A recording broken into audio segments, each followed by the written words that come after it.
Muito bem, pessoal.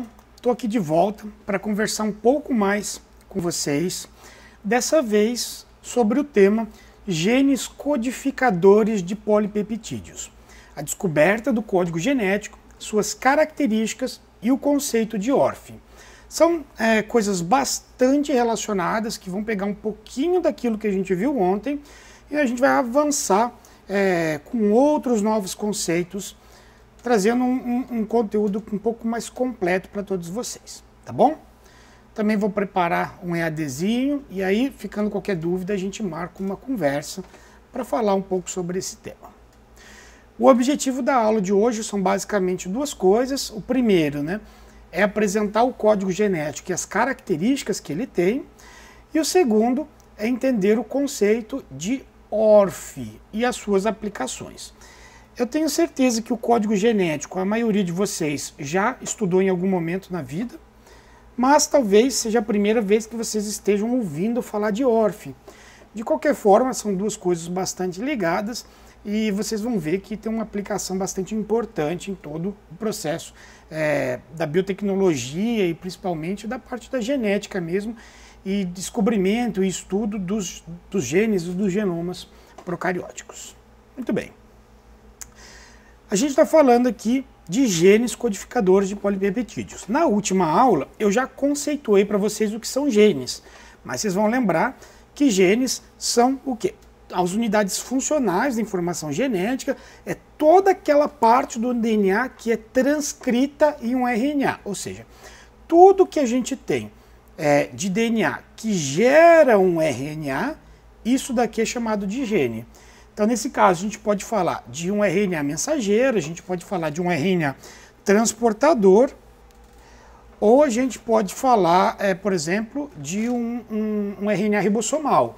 Todas as partes do DNA que estão codificando esses elementos, eles são genes, Alguns desses genes, eles vão levar a polipeptídeos, outros não. Então, por exemplo, quando um DNA ele é transcrito num RNA mensageiro, isso aqui depois vai ser convertido numa proteína.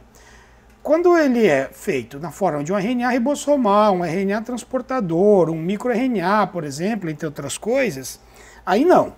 Então, nesse caso aqui, a gente não está falando de polipeptídeos. Quando a gente está falando de RNA mensageiro, aí sim a gente está falando de genes codificadores de polipeptídeos.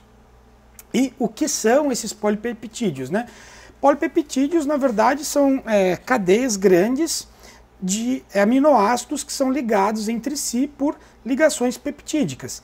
Então, esse aqui está um exemplo de alguns aminoácidos ligados. Normalmente, a gente fala polipeptídeo acima de uns 80 aminoácidos ou mais, que geralmente são as proteínas. Aqui eu estou até sendo um pouco mais reducionista, então a gente vai chamar de polipeptídeo aquelas moléculas compostas por 20 ou mais aminoácidos ligados entre si por ligações peptídicas. Aqui, basicamente, pessoal, a gente está falando de proteínas, Existem polipeptídeos que não são proteínas? Existem, mas geralmente todo polipeptídeo, ou a maioria dos polipeptídeos, vão dar origem a proteínas específicas, ok? Muito bem. E todos esses polipeptídeos, eles são sempre codificados por RNA mensageiro. Então, a parte do DNA transcreve num RNA mensageiro e se traduz num polipeptídeo, ok? E esse processo de tradução, ele tem uma forma de acontecer. Ele tem um código, e o código é o código genético. Vocês vão lembrar que a gente tem aproximadamente, não, a gente tem exatamente 20 aminoácidos, são eles aqui. Alanina, arginina, asparagina e assim por diante. Então, a gente tem esses 20 aminoácidos aqui, que são inteiramente codificados pelos peptídeos. Desculpa, eu estava falando que esses 20 aminoácidos, eles são codificados pelos nossos nucleotídeos, através do código genético. De que forma isso acontece, Bem, todo RNA mensageiro capaz de ser lido por um ribossomo, ele vai gerar um polipeptídeo, E de que forma isso é feito? A base, hoje em dia isso é um conceito muito facilmente entendível, mas isso daí lá no passado, quando as pessoas começaram a pesquisar sobre isso, eles não sabiam exatamente, né?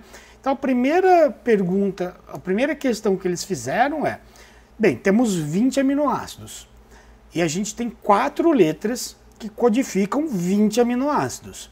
De que forma que isso poderia ser feito? Bem, o primeiro raciocínio é que não poderiam ser feitos apenas de um em um, porque a gente só tem 4 nucleotídeos, né?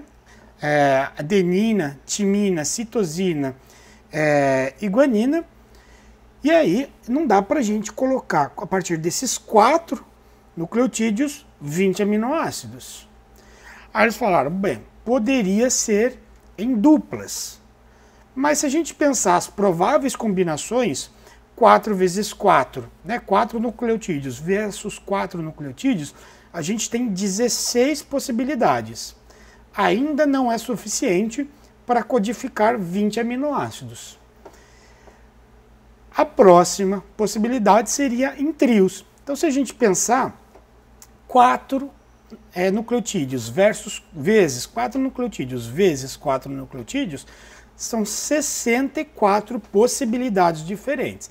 Então, a partir deste momento, ele falou, olha, daqui adiante dá para a gente fazer um processo de codificação desses peptídeos e a gente pode entender como que os aminoácidos são codificados. E, na verdade, mostrou-se com o tempo que é exatamente desta forma. Em trincas de 3 nucleotídeos se codifica um novo aminoácido. Então, a primeira propriedade deste código genético que eu quero que vocês se lembrem, que na verdade é bastante automático para a maioria de nós, mas que isso é uma propriedade dele, é que o código genético é composto por trincas de nucleotídeos. A cada 3 nucleotídeos eu codifico um aminoácido. Então aqui, por exemplo, ele está botando a uracila, né, ele já está pensando em nível de RNA, uracila, citosina, adenina e guanina. E ele está cruzando todas com todas. Ó. Então, U com U, todos esses caras nesse quadrado vão ser U. E aí, o C, o A, o G. Aqui é a mesma coisa, aqui é U e o C. Então, todo mundo tem C, tem U, C, A, G. As 4 possibilidades. E assim por diante. Se a gente olhar tudo isso daqui, nós temos 64 combinações e elas codificam um determinado aminoácido. Vamos avançar nisso mais. Então, a primeira questão é essa. O código genético ele é composto por trincas de nucleotídeos. Uma outra coisa interessante é dizer que o código genético não tem vírgula.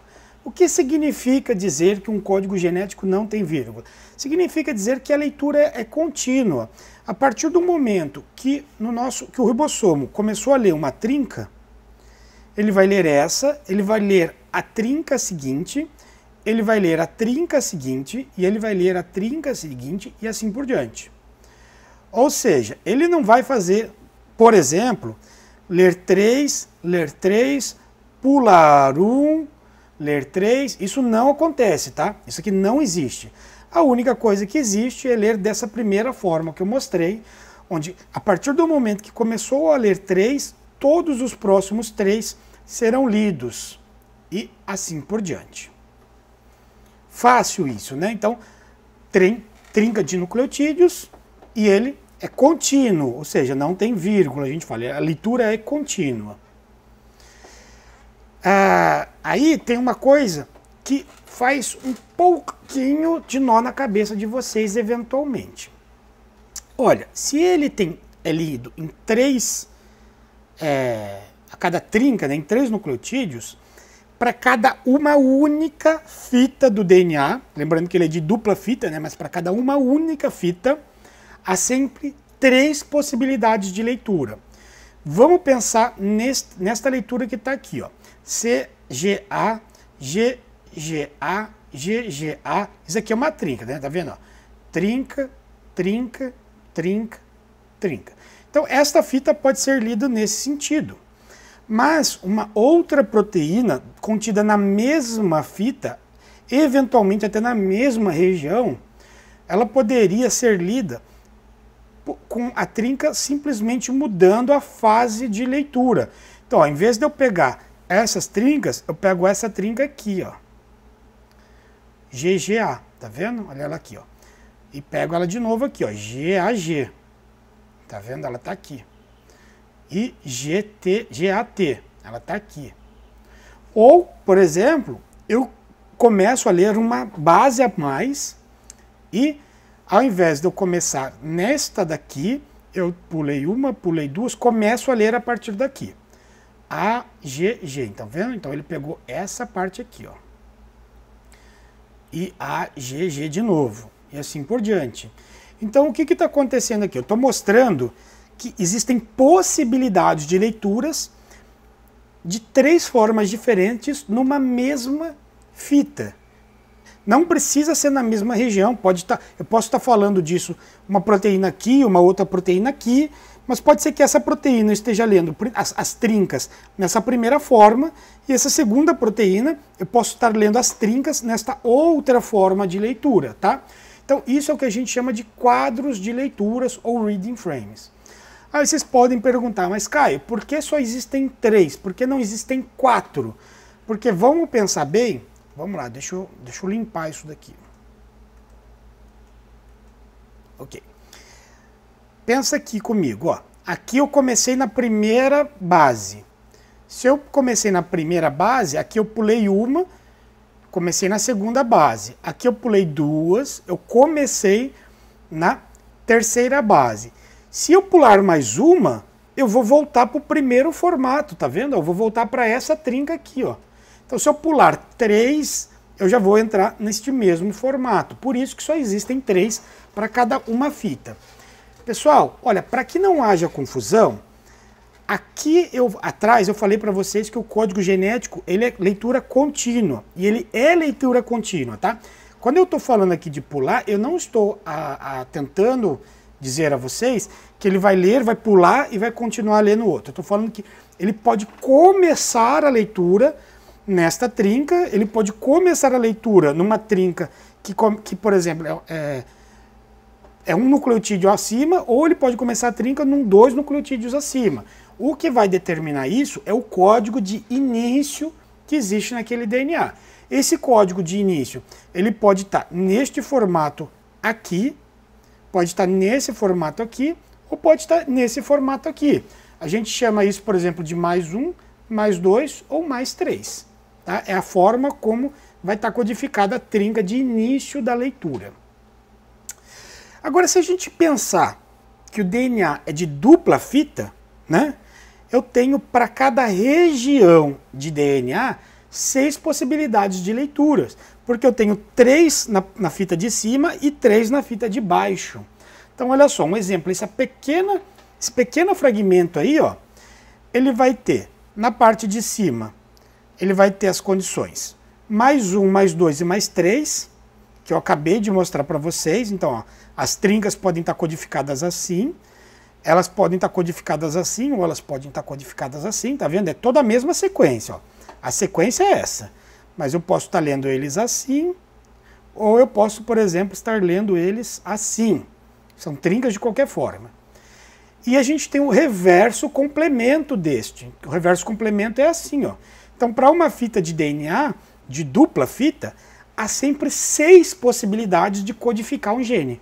Eu posso codificar esse gene nessa forma, mais 1, mais 2, mais 3, ou menos 1, menos 2, menos 3. Portanto, quando a gente vai avaliar a possibilidade de haver um gene num determinado fragmento de DNA, temos que considerar todas as 6 posições de leituras possíveis para essa janela de leitura. Ficou claro? Espero que tenha ficado. Ok. Terceiro propriedade do código genético.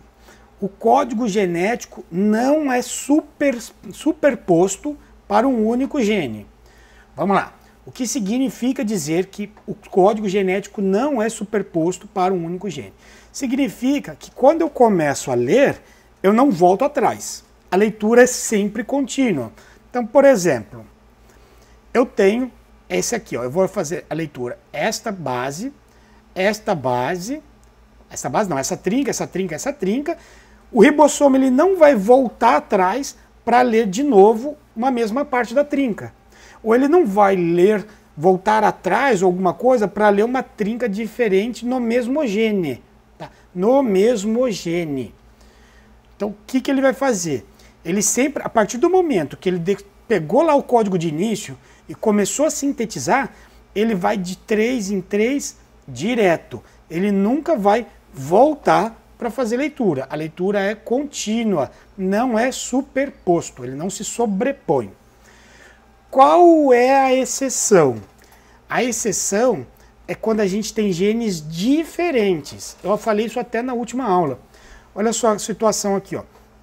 Nesta única sequência de DNA, eu posso ter um gene A lido nessa sequência aqui, ó, GAG, GAG, GAT, GG, alguma coisa que vai ter aqui, assim por diante, né?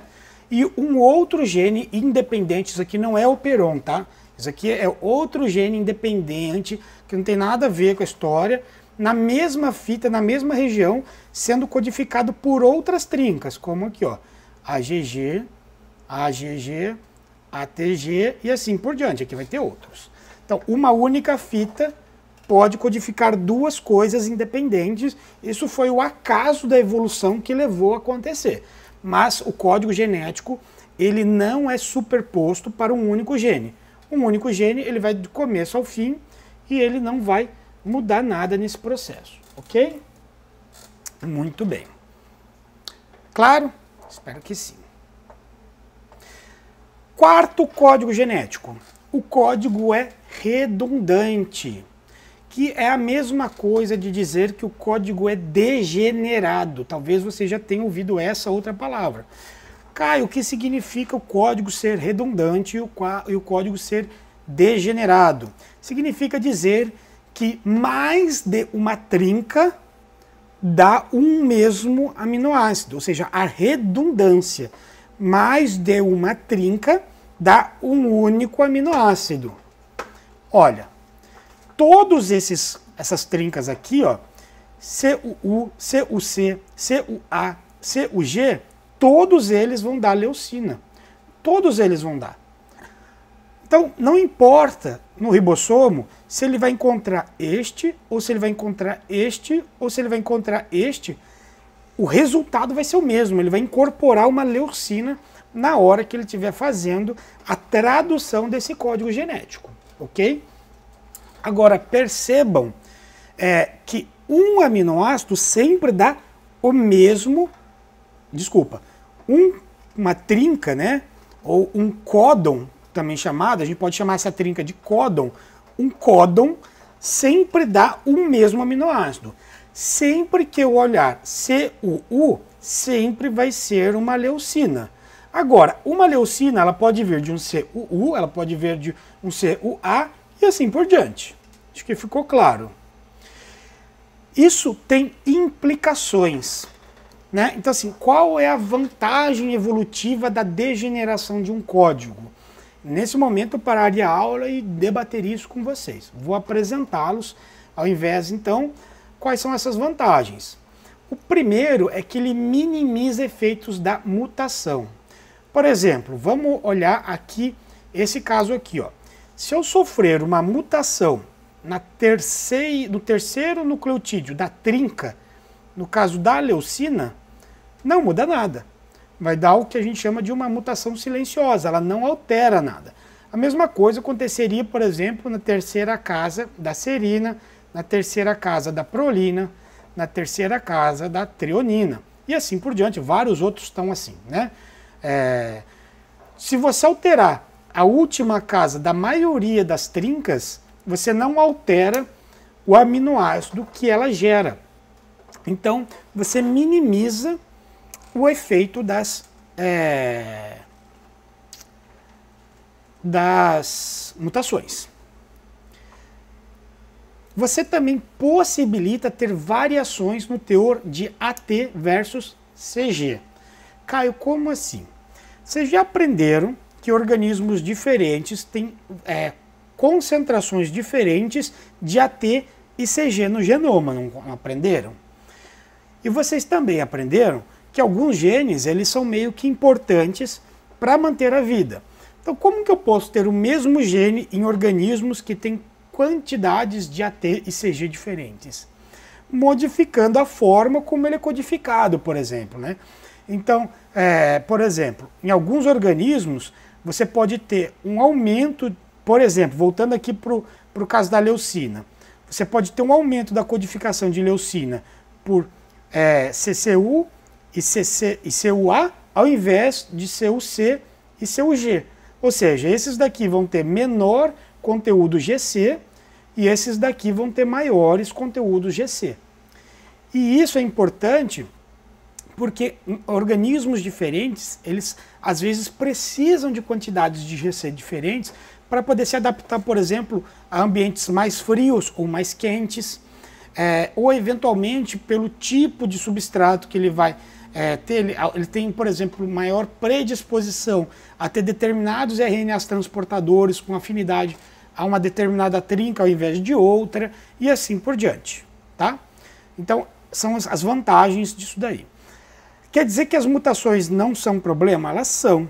Olha o exemplo, por exemplo, da doença conhecida como anemia falciforme, né? Então, por que é isso?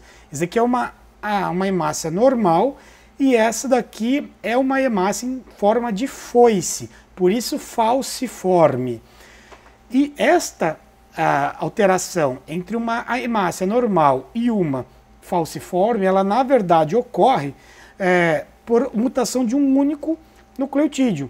Ela foi a primeira doença a ser descrita em nível molecular, isso em 1957, e eles mostraram que uma hemoglobina normal, no meio dela, ela tem uma trinca, por exemplo, de CTT, e a hemoglobina mutante, por exemplo, CAT, ela vai ter este RNA mensageiro que vai codificar outro aminoácido.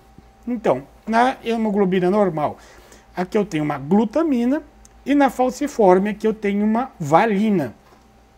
E por isso a gente causa todo um processo de doença apenas nisso daqui.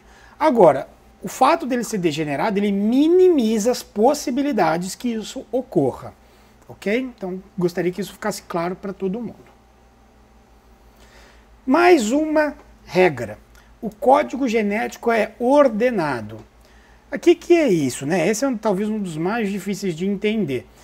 Significa que sequências de códons parecidas, elas são codificadas por grupos químicos parecidos ou por aminoácidos idênticos. Então, por exemplo, se você olhar todos esses caras aqui, ó, eles só diferem em um aminoácido, todos eles são leucina. Então, não é uma bagunça aqui, né? Ele não é, tipo, aleatório. Todos CU alguma coisa vão dar leucina. Isso acontece, por exemplo, também com serina, prolina, triolina, valina, alanina, arginina, glicina e assim por diante. Existe uma ordenação em relação aos códigos e em relação ao que ele codifica. Isso também ocorre, por exemplo, em aminoácidos até diferentes, como, por exemplo, a gente tem aqui GAU, GAC, ele dá um ácido aspartico. Um GAA e um GAG dá um ácido glutâmico. Ambos são ácidos, ambos têm cadeias químicas muito similares e ambos são codificados por códons, muito parecidos. Então isso mostra a ordenação que esse código apresenta. Não é uma codificação aleatória, mas grupos químicos similares ou aminoácidos similares são codificados por códons similares assim também. O sexto e penúltimo regra das propriedades dos códigos genéticos é que eles têm códigos de início e de fim, né? Então, como a gente fala, como que a gente vai determinar onde vai começar a leitura de uma proteína? Quando eu falei lá atrás, que eu falo, ó, a janela de leitura ela pode começar aqui, ou ela pode, na verdade, começar aqui, ou ela pode, na verdade, começar aqui. O que vai definir onde ela está começando é a posição do códon de início, ou da trinca de início, tá? E como isso funciona? Olha aqui, ó. A gente tem um código específico, que é este código aqui, ó, AUG, que ele codifica o início de uma tradução. E se ele estiver no meio da molécula, aí ele codifica uma metionina, né? Então, na verdade, ele codifica uma metionina, só que essa metionina ela pode estar marcando o início do processo de construção daquela proteína, ou pode ser simplesmente uma metionina de ligação ali no meio da história. E eles também possuem alguns códigos de fim, como, por exemplo, o UAA, o UAG e o UGA, são códigos de stop. Quando o ribossomo ele encontra esse códon, ele não tem um RNA transportador que pareia ligado a um aminoácido. E quando ele não encaixa um novo aminoácido, ele se solta e a proteína para de ser traduzida. Então, este é o processo de início da tradução. Então, tem pontos de início que estão aqui, e eles têm pontos de fim que estão aqui, ó. Se na leitura de trinca em trinca contínua, ele começou aqui com um AUG e encontrou, por exemplo, um AA, ele começou aqui e parou aqui. Perfeito isso? É muito importante que vocês mantenham esse conhecimento e esse entendimento para entender um conceito que eu vou apresentar daqui a pouco. Então, ó, código de genético tem início e fim, e eles são por códons específicos. Então tá aqui o start, o stop e o stop. Então, código de início ATG, né? Ou se no caso for no caso do RNA, vai ser um AUG. E aqui é a mesma coisa, um UAA, UAG e o UGA. Códigos de início e códigos de fim de tradução da nossa proteína. Ok. O sétimo e último propriedade do código genético é que ele é quase universal. Antigamente a gente aprendia que o código genético era universal, né? Hoje em dia a gente sabe que tem exceções. Mas o que significa dizer que o código genético é quase universal? Significa dizer que não importa, né, se eu estou falando de uma bactéria, de um fungo, de um ser humano, quando eu olhar o código CUU, isso daqui vai dar uma leucina para mim. Quando eu ver o código GCC, isso vai dar uma alanina para mim. Quando eu olhar um AAA, eu vou achar uma lisina. Então, o meu ribossomo, o ribossomo da bactéria, o ribossomo de uma minhoca, o ribossomo de um fungo, o ribossomo de uma arqueia, eles vão traduzir essas trincas da mesma forma. Não importa, é sempre igual. Então aqui alguns exemplos, né? O U vai ser fenilalanina em qualquer lugar, o CC vai ser serina em qualquer lugar. As exceções estão nos DNAs mitocondriais, que eventualmente apresentam, por exemplo, um outro start códon, que às vezes é considerado, é composto por AUA, desculpa, e aqui muitas vezes não é um stop códon, mas é sim um triptofano, no caso do UGA. Mas são essas exceçõezinhas de start e stop que alteram alguma coisa, tá? Tirando isso, é sempre um processo, trinca vai dar aquele mesmo aminoácido. E aí isso abre uma série de considerações para a gente, quando a gente começa a fazer esse tipo de estudo, né? Que considerações que a gente está falando? Então, por exemplo, se todos os organismos vivos que a gente já estudou interpretam o código genético da mesma forma, isso significa que provavelmente todos nós viemos de um ancestral comum. Já pararam para pensar nisso? Porque seria muito improvável que coisas aleatórias fossem ocorrendo ao longo das evoluções que levasse todo mundo a fazer a mesma coisa. É mais provável que uma célula ancestral que deu origem a toda a nossa árvore da vida tinha esse mecanismo de tradução e isso foi transferido para todas as células filhas que vieram ao longo das eras evolutivas que a gente passou. Uma outra consideração importante é que, graças à universalidade do código genético, é possível que haja transferência lateral de genes. O que é transferência lateral? Bem, existe a transferência vertical, que é quando vai, por exemplo, de pai para filho, né? Então aqui a célula pai, uma célula mãe, que seja, ela transmite o seu código genético relacionando a célula mãe para a célula filho. Isso daqui, apesar de eu ter desenhado na horizontal, é uma transferência vertical. E uma transferência lateral é quando vem de organismos não relacionados, como por exemplo, sei lá, a bactéria A, ela passa o seu código genético, um gene, um pedacinho, um plasmídio ou qualquer coisa, para uma célula B, que é diferente, é uma outra espécie. Isso pode acontecer. Também pode acontecer, por exemplo, de uma bactéria, como a Agrobacterium tumefaciens, transferir seu gene para dentro de uma planta e inserir seu cromossomo dentro do DNA da planta. Isso ocorre naturalmente, tá?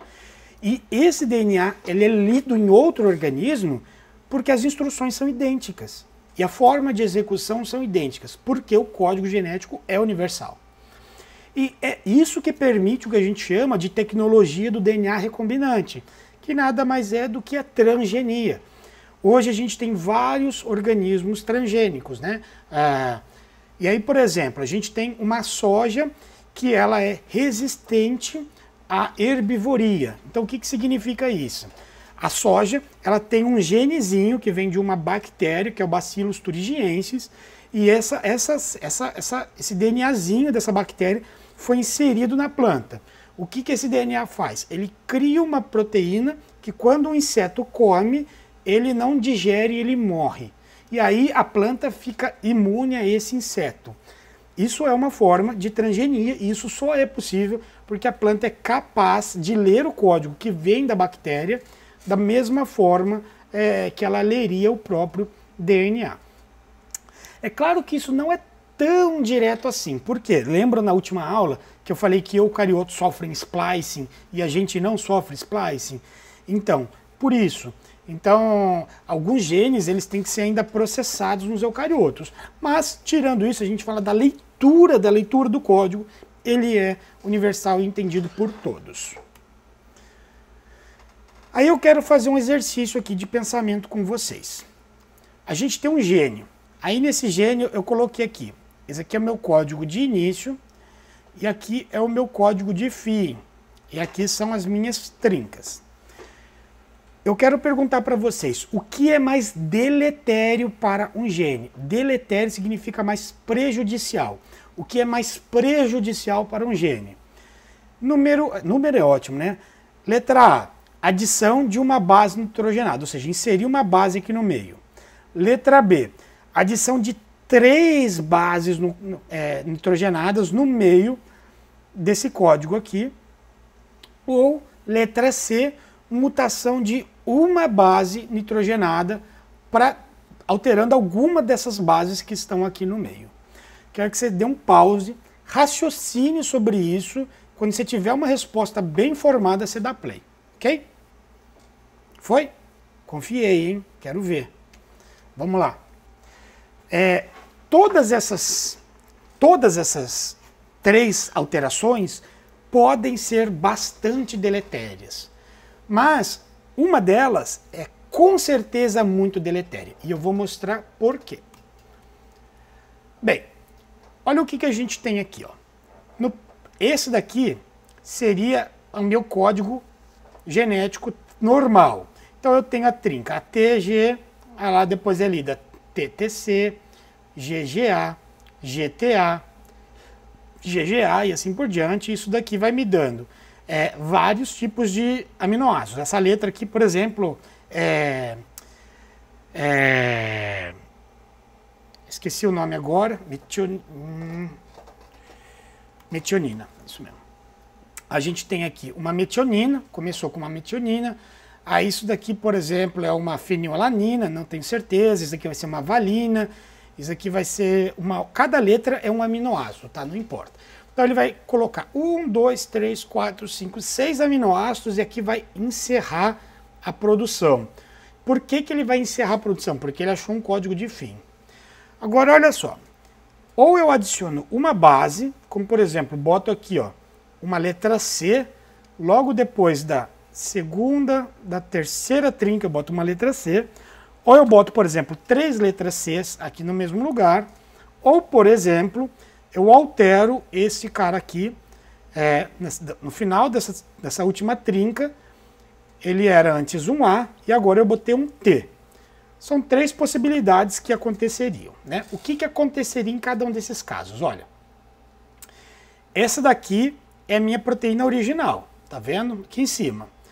Se eu adicionar um único nucleotídeo, lembra que a gente falou que o código ele não tem vírgula? A leitura é contínua e não sobreposta? O que acontece quando eu adiciono uma única base? Eu altero todas as trincas a partir daquela adição, incluindo ela. Vamos olhar? Olha só. Antes eu tinha uma metionina aqui, M, F, G. E aí ele chegou aqui, ó. M, F, G. Antes, ele ia ler o quê? MFG, ele ia ler um GTA. E agora, ele vai ler um CGT. E a próxima, que ia ser um AGG, aliás, acho que eu até estou lendo aqui errado. Não, desculpa, aqui, ó. TTC, GGA, ele ia ler um GTA e um GGA. E agora ele está aqui, ó, no GGA, ele está certo ainda. Em vez de GTA, ele leu um CGT. E aí depois, ao invés de um GGA, ele leu um AGG. E depois um AAT. Então ele foi alterando em cascata todo mundo. Por que ele foi alterando em cascata todo mundo? Vamos mostrar isso daqui. Olha só. Se eu leio de 3 em 3, eu leio esses 3 aqui. Eu leio esses 3 aqui, certo? E ao invés de eu ler esses 3 aqui, eu vou ler a base que entrou, mais esses 2 aqui. E daí eu vou ler esses 3 aqui, que são diferentes. E depois esses 3 aqui, que são diferentes. E aí, olha só, esses 3 aqui, e o meu código de fim, ele não é mais código de fim. Porque eu não tenho mais TGA formado, eu tenho GTG e AGG. Então, aquele pequeno peptídeo que estava aqui, ó, ele não tem mais ponto de fim. Então, se você insere um único nucleotídeo, ou deleta um único nucleotídeo também, você altera tudo o que vem depois dele. Tudo, não tem jeito. Então, essa é uma forma que é altamente prejudicial para qualquer proteína. Uma adição ou uma deleção é desestruturar completamente a proteína. Agora vamos ver, por exemplo, a adição de 3 bases. O que acontece? Quando eu adiciono 3 bases, eu adiciono uma nova trinca. Se eu adiciono uma nova trinca, eu adiciono juntamente um novo aminoácido. Só que eu não altero a forma de ler, porque eu vou ler aqueles 3 e eu vou ler igual os 3 que vinham antes e os 3 que vão vir depois. Eu simplesmente vou adicionar um novo aminoácido. Então, olha só.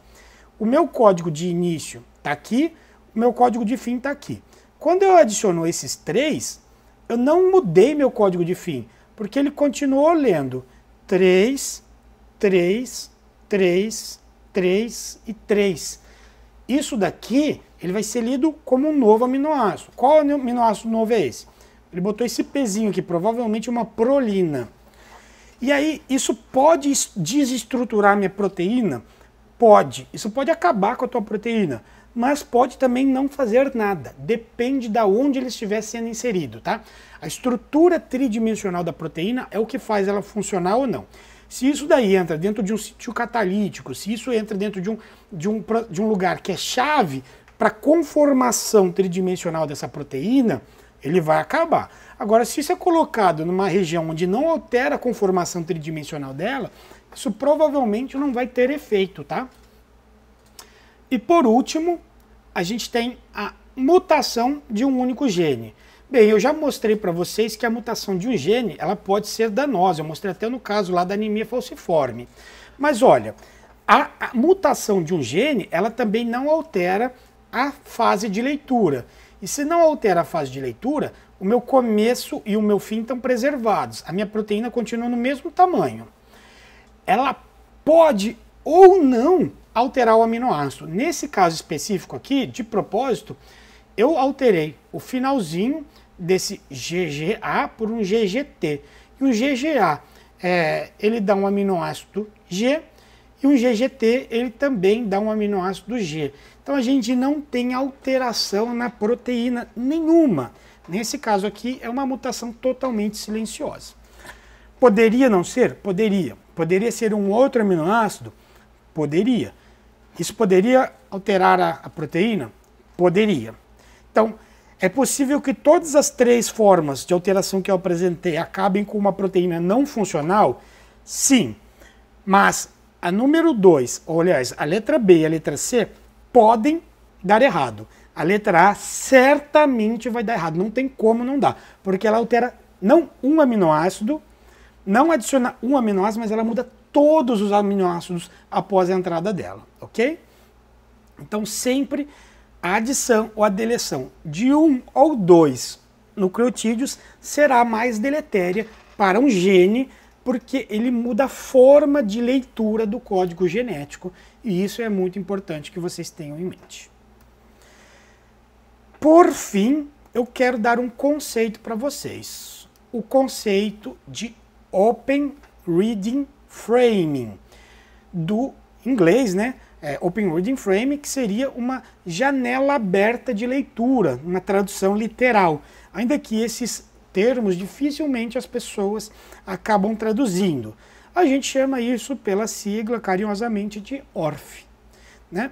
Então, uma fase de leitura aberta ou uma janela de leitura aberta, tudo isso podem ser traduções aceitas para o português. E o que é uma ORF? Muita gente vai falar, a ORF é um gene.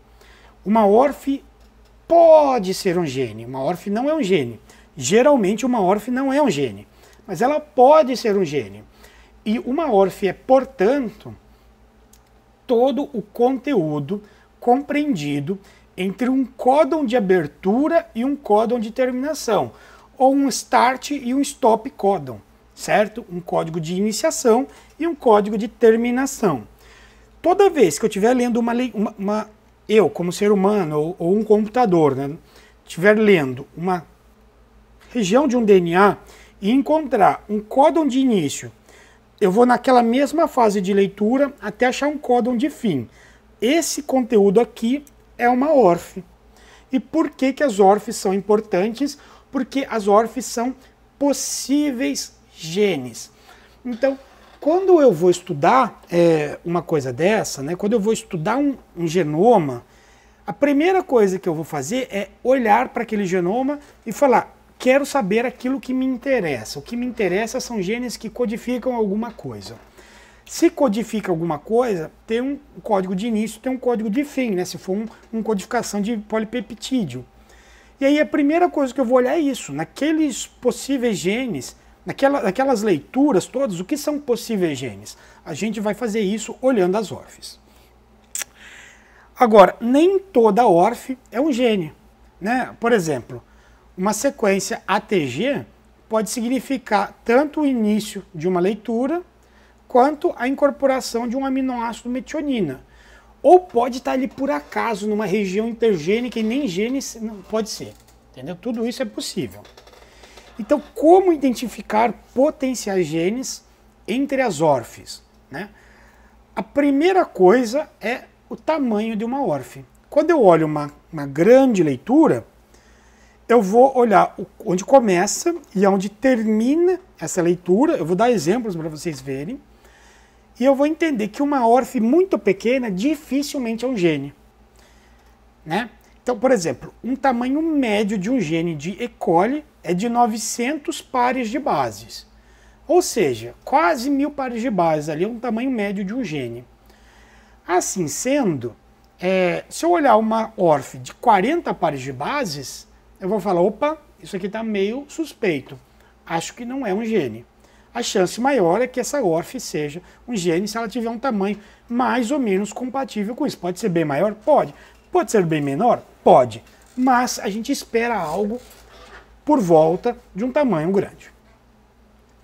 Uma outra coisa, então aqui ó, eu estou mostrando alguns códigos de iniciação para vocês, né?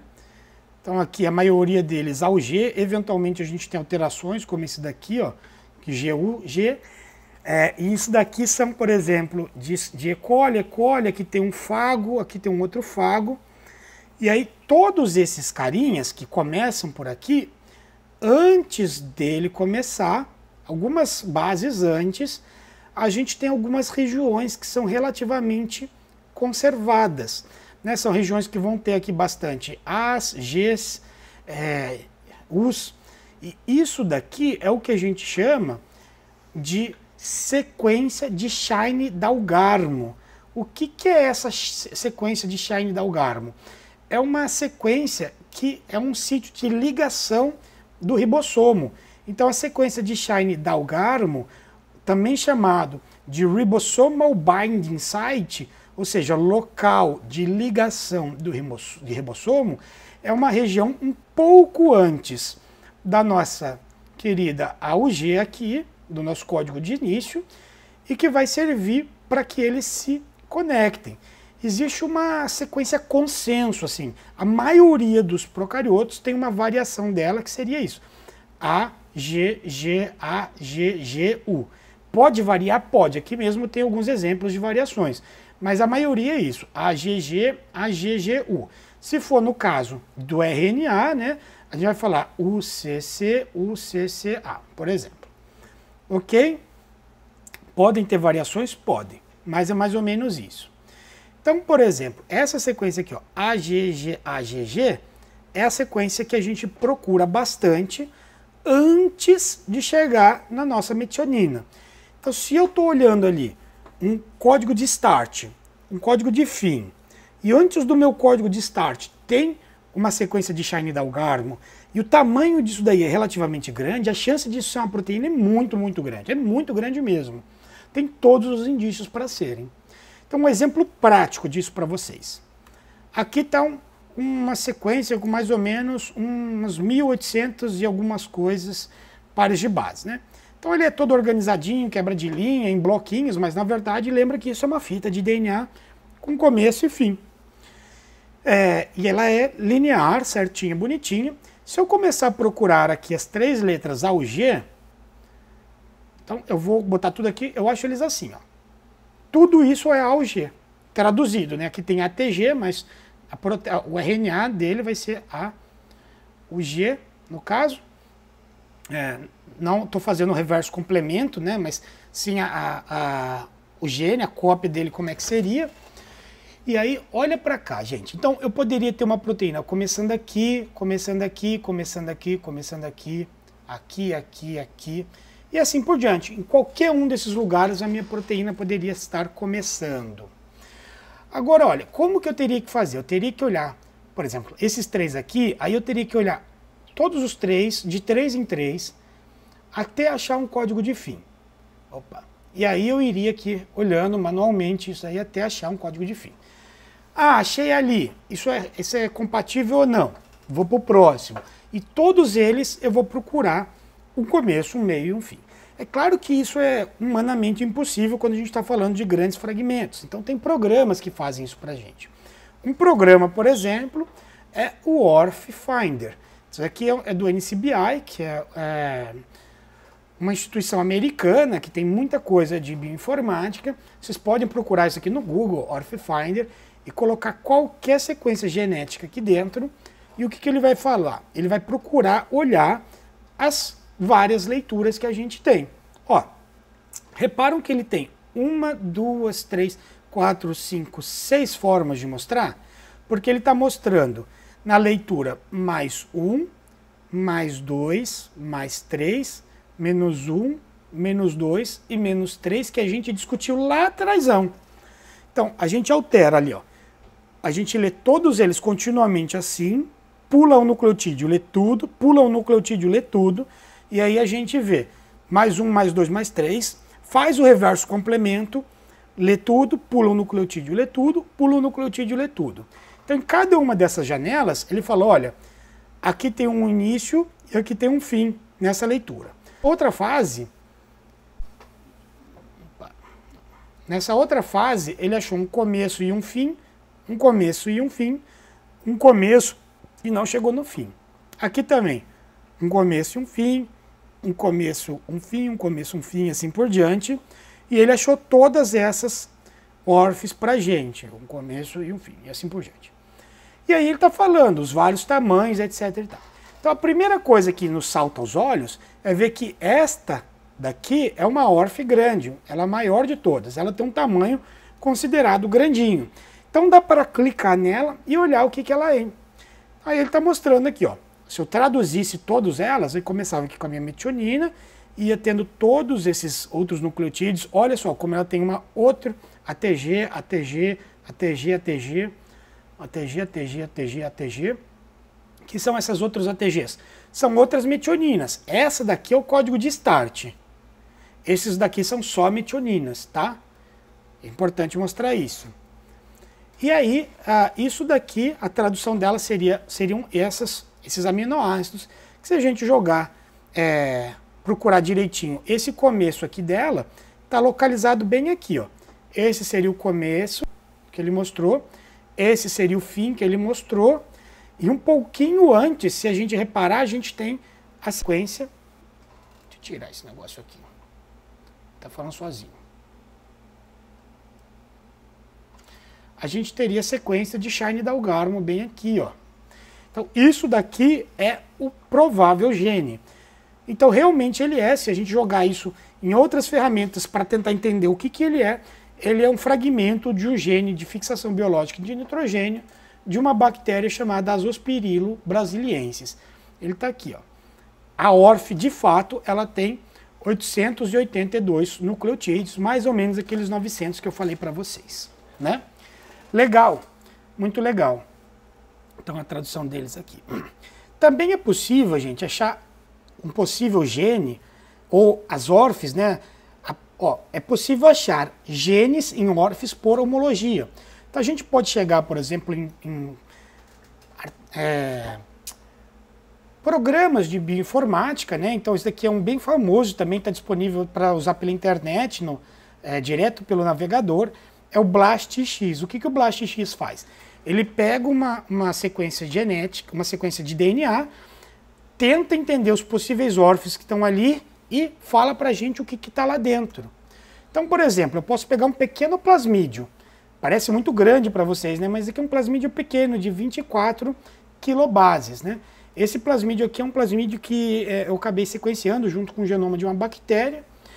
E se eu olhasse isso tudo, imagina você fazer o papel de procurar aqui sequências de início, de fim, e olhar cada uma delas. É mais fácil eu tentar olhar todas as ORFs que estão lá dentro, e são todas essas daqui, e de novo, elas estão em vários... em várias fitas diferentes, elas estão no mais 1, mais 2, mais 3, mais 4, mais 5, mais 1, mais 2, mais 3, menos 1, menos 2, menos 3, e cada uma delas, algumas são bem grandes, né? Por exemplo, essa aqui é uma ORF grande, essa daqui é uma ORF grande, algumas são menores, mas todas essas são ORFs. Tudo isso vai ser gene? Não. Tanto que muitas delas estão muito sobrepostas, é difícil ter muitos genes sobrepostos. Mas é possível ir olhando e clicando em cada uma delas, e cada uma delas vai te falando o que é. Então ele fala, olha, essa especificamente, sei lá, essa daqui especificamente, a ORF 38, que não é aquela, na verdade, a ORF 38 é essa daqui, ó, essa daqui. Então começa daqui, vai até aqui. A ORF 38, ela é uma beta-lactamase, na verdade é uma proteína de ligação, de indução de beta-lactamase. Ela está aqui, ela mostra o que ela é. Inclusive ela fala de quais, parecido com quais organismos que ela tem, então, que é parecido com o Staphylococcus aureus, por exemplo. E isso dá para ser feito com cada uma daquelas ORFs. Então, cada uma delas, você vai olhando. Algumas, elas vão ter uma homologia grande. E aí, quando tem uma homologia grande, você vai falar o que é. Outras, ela vai falar assim, ó, uma proteína, um produto proteico sem nome. Provavelmente não é nada que se conheça. Então, isso provavelmente não é uma proteína de verdade. E aí, aquele pequeno plasmídio que eu te mostrei aqui para vocês, ó, de 24 pares de bases, quando a gente vai estudando isso mais fortemente, a gente descobre que ele tem todas essas ORFs aqui, ó. Então, cada setinha dessa é uma ORF. Quando a seta está para cá, significa que ela está numa fita. Quando a seta está para o outro lado, significa que ela está na outra fita, tá vendo?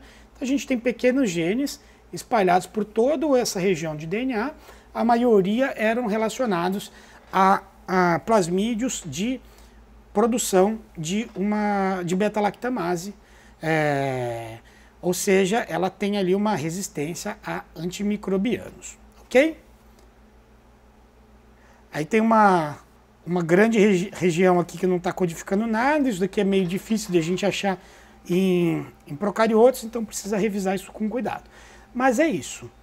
Então, para que servem as ORFs? As ORFs servem para que a gente encontre aquilo que importa nos nossos genomas. As ORFs são possíveis genes. As ORFs são tudo que está encontrado entre um códon de início e um códon de fim. E mais provável de ser ORFs, aquelas que apresentam um tamanho compatível com uma proteína e aquelas que estão aqui antecedidas por uma sequência de Shine-Dalgarmo. Essas são as mensagens que eu queria passar para vocês. Então, mensagens, né? A informação genética, ela é convertida em polipeptídeo pela tradução de um código genético composto de 3 códons. Aliás, isso mesmo. 3 aminoácidos, né? Tá errado. Composto de 3 aminoácidos que formam um códon. Desculpa, então, ó. Vou apagar isso daqui. De 3 aminoácidos que formam um códon, tá ok? O código apresenta regras específicas, tais como ele é degenerado, ele é universal, sem vírgula, não superposto, é ordenado, tem início e fim, ok? A predição de genes pode ser feita a partir da localização de ORFs, cujo conceito eu acabei de explicar para vocês.